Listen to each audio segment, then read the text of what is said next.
صلاح الدین ایوبی کا بھی تذکرہ کرتا ہوں۔ سلطان صلاح الدین ایوبی فاتح بیت المقدس، ایک سپہ سالار کے نام سے دنیا جانتی ہے۔ آج انگریز بھی اس صلاح الدین کی تعریف میں رطب اللسان ہے۔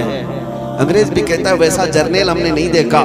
کیوں جانتے ہیں؟ انگریزوں کی کتاب میں لکھا ہوا ہے صلاح الدین ایوبی نے 18 سال تک جنگیں لڑی صلیبیوں کے ساتھ، عیسائیوں کے ساتھ، لیکن اس میں لاکھوں قیدیوں کو اپنے ہاتھوں سے آزاد کیا۔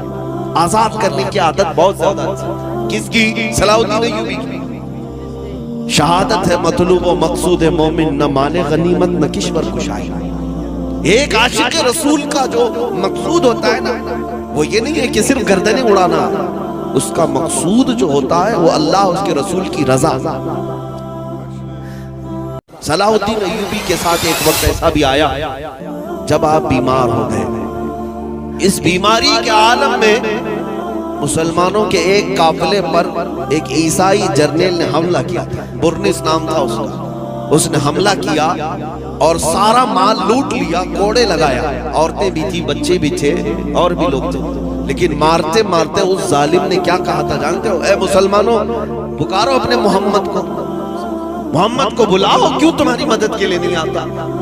معاذ اللہ رب العالمین، جب وہ اس طرح کے تانے دے دے کر کے مال لوٹ رہا تھا اور سارے لوگوں کو نہتا پا کر کے مار رہا تھا، لٹا ہوا قافلہ، یہ ناراض قافلہ جب واپس لوٹا تو صلاح الدین ایوبی سے شکایت کی کہ سلطان اسلام ہمارے ساتھ ایسے معاملات ہوئے۔ یہ وہ حالات تھے جب صلاح الدین سخت بیمار تھے، جس کو مرگ الموت کہا جاتا ہے، یعنی موت کی بیماری، مرگ الموت، موت کی بیماری جس کو کہا جائے۔ لوگ عیادت کے لیے آ رہے تھے، لیکن صلاح الدین ایوبی نے جیسے ہی یہ بات سنی، اللہ کی بارگاہ میں ہاتھ پھیلایا، کہا اے رب ذوالجلال، تو نے صلاح الدین کو ہر چیز عطا کی، بس تیرا یہ ناچیز بندہ، عاجز بندہ اتنی بھیک مانگتا ہے کہ میری عمر کو اتنی لمبی کر دے کہ میں برنس کا سر اڑا سکوں، اتنی زندگی اور دے دے۔ کیوں؟ اس لیے کہ نبی پاک صلی اللہ تعالیٰ علیہ وسلم کو اس نے تانا مارا۔ مومنین سے یہ کہا نا کہ محمد کو بلاؤ۔ صلاح الدین ایوبی بیماری کے عالم میں یہ دعا کرتے رہے۔ 2.5 سال کا عرصہ گزرا، 2.5 سال کے بعد آپ شفا یاب ہوئے، صحت مند ہوئے، اور اس کے بعد کھڑے ہوئے اور تلوار لے کر کے نکلے، مومنین کی فوج کو جگہ جگہ روانہ کیا، مار کے ہوئے۔ ایک دن وہ آ بھی گیا جب یہ برنس ہتھے چڑھ گیا مسلمانوں کی، گرفتار ہو گیا، اور مسلمان جب فاتح کی حیثیت سے بیت المقدس میں آئے اور اس برنس کو پکڑ کر کے لائے۔ صلاح الدین ایوبی کی عادت تو تھی کہ گرفتار قیدیوں کو روز آزاد کرتا تھا۔ اس دن بھی جتنے قیدی آئے تھے ان میں سے اکثر کو آزاد کیا۔ جب برنس کا نمبر آیا، اس نے کہا اے صلاح الدین، تمہاری عادت تو ہمیں پتا ہے کہ تم گرفتار قیدیوں کو معافی کے بعد آزاد کر دیتے ہو، میں بھی معافی مانگتا ہوں، مجھے اپنے وطن جانے دے دو۔ صلاح الدین ایوبی نے ایک تاریخی جملہ کہا، اے برنس، اگر تجھے میں معاف کر دیا تو اللہ کا عذاب مجھے گرفتار کر، میں اللہ کے عذاب میں گرفتار ہو جاؤں گا۔ میری زبان سے میں نے وہ نازیبا کلمہ سنا ہے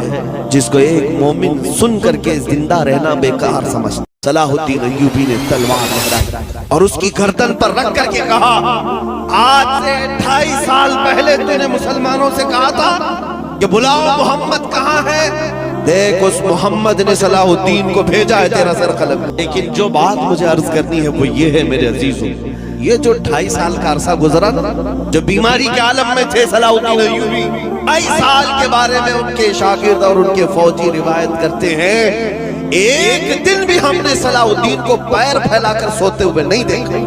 2.5 سال تک پیر پھیلا کر کے نہیں سویا، بیمار بھی تھے۔ لوگ کہتے کہ لمبا سو جائیں، وہ کہتے جلال میں آ کر کہ تم مجھے سیدھا سونے کی بات کرتے ہو، جبکہ میرے اوپر ابھی فرض باقی ہے، اس فرض کی جب تک سبکدوشی نہ ہو میں اپنے پیر لمبے نہیں کروں گا۔ یہ تھے ہمارے سلاطین اسلام، ان کو اللہ تعالیٰ نے جو فتوحات عطا کی ہیں وہ وفائے مصطفیٰ